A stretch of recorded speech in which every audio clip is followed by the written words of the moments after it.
Assalamualaikum warahmatullahi wabarakatuh. Bismillahirrahmanirrahim. Sahabat yang dimuliakan Allah, sebentar lagi kita akan memasuki bulan Dzulhijjah, bulan di mana di sana dilaksanakan pelaksanaan ibadah haji juga Idul Adha. Idul Adha merupakan hari raya terbesar kedua yang jatuh pada bulan Dzulhijjah, tepatnya pada tanggal 10 Dzulhijjah dan 11, 12, dan 13 Dzulhijjah yang disebut dengan hari tasyrik. Begitu juga menjalankan rukun Islam yang kelima, yakni naik haji bagi yang mampu. Pada momen ini umat Islam yang melaksanakan ibadah kurban dengan tujuan untuk mendekatkan diri kepada Allah Subhanahu wa taala.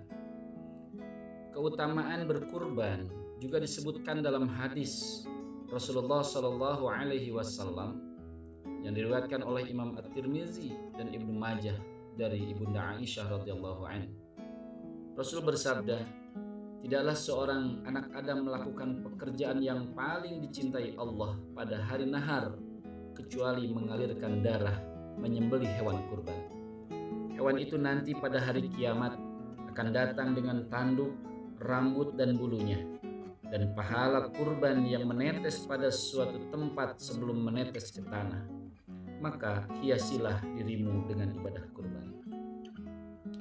Sahabat yang dimuliakan Allah, dari keutamaan berkurban ternyata ada beberapa sunnah dalam berkurban yang perlu kita ketahui. Bagi saudara-saudara yang akan melaksanakan kurban, baik, ini mudah-mudahan jadi ilmu ya sebelum kita berkurban. Yang pertama, kita upayakan berkurban dengan hewan ternak yang gemuk. Anna ahabbad dhahaya ilallah aghlaha wa asmanah. Sungguhnya kurban yang paling dicintai Allah adalah hewan paling mahal dan paling gemuk. Oleh karena itu kalau kita punya rezeki yang lebih, kita mau beli sendiri ataupun nitip ke panitia, tidak apa-apa, agak mahal tidak apa-apa, karena mahalnya hewan kurban yang kita beli atau biaya kurban yang kita keluarkan itu akan lebih dicintai Allah Subhanahu wa taala. Kemudian yang kedua, hal yang harus diperhatikan dan dilaksanakan oleh orang yang kurban adalah tidak memotong rambut dan kuku. Ya, ini perhatian.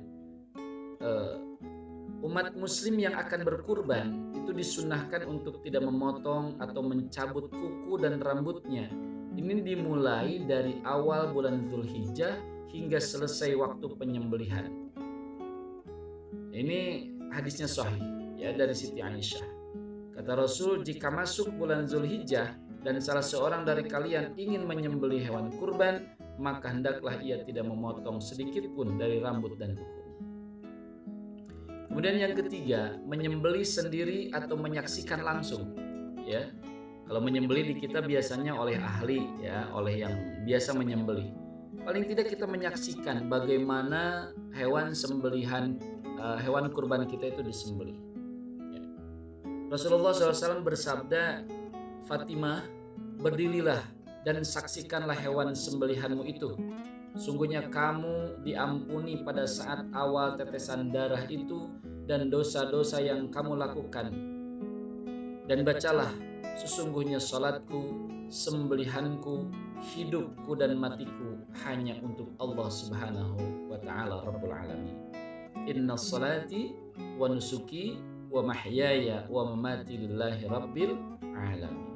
Jadi bagi sahabat, wargi-wargi yang akan berkurban, kalau memungkinkan, lihatlah, saksikanlah, karena tetesan darah pertama itu insya Allah jadi pengampunan dosa kita di hadapan Allah Subhanahu wa taala.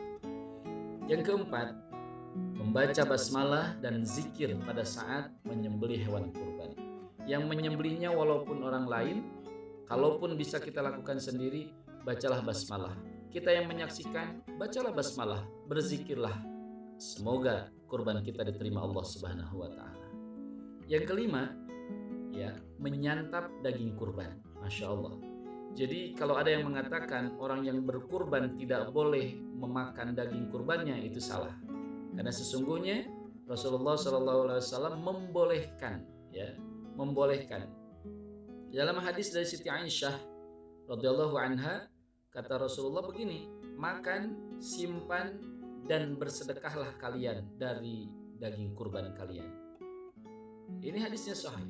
Jadi silahkan saudara yang berkurban boleh maksimal 1/3 dari hewan kurban yang kita sembelih itu boleh dimakan oleh yang kurban dan keluarganya, insya Allah. Yang keenam, ini yang terakhir ya, upayakan penyembelihan itu di hari Idul Adha ya, di tanggal 10 Dzulhijjah. Walaupun begitu, boleh di hari-hari tasyrik. Rasulullah SAW bersabda, sesungguhnya yang kita mulai pertama kali pada hari Idul Adha adalah sholat Idul Adha, kemudian kita pulang lalu menyembelih kurban. Sunnahnya seperti itu. Sangat dianjurkan untuk penyembelihan hewan kurban tepat setelah melaksanakan sholat Idul Adha tanggal 10 Dzulhijjah. Namun demikian bisa juga dilakukan pada hari tasyrik, yaitu tanggal 11, 12, dan 13 Dzulhijjah. Semoga pelajaran ini bisa kita amalkan, dan semoga siapapun yang bisa berkurban tahun ini, kurbannya diterima oleh Allah Subhanahu wa Ta'ala sebagai pelebur dosa-dosa kita dan berlimpah pahala. Dan bagi saudara-saudara yang belum bisa kurban hari ini, insya Allah tuangkan tenaga, pikiran, waktu kita untuk membantu saudara-saudara kita yang berkurban, dan berdoalah kepada Allah agar kita diperkenankan mampu melaksanakan kurban di tahun yang akan datang. Semoga bermanfaat. Assalamualaikum warahmatullahi wabarakatuh.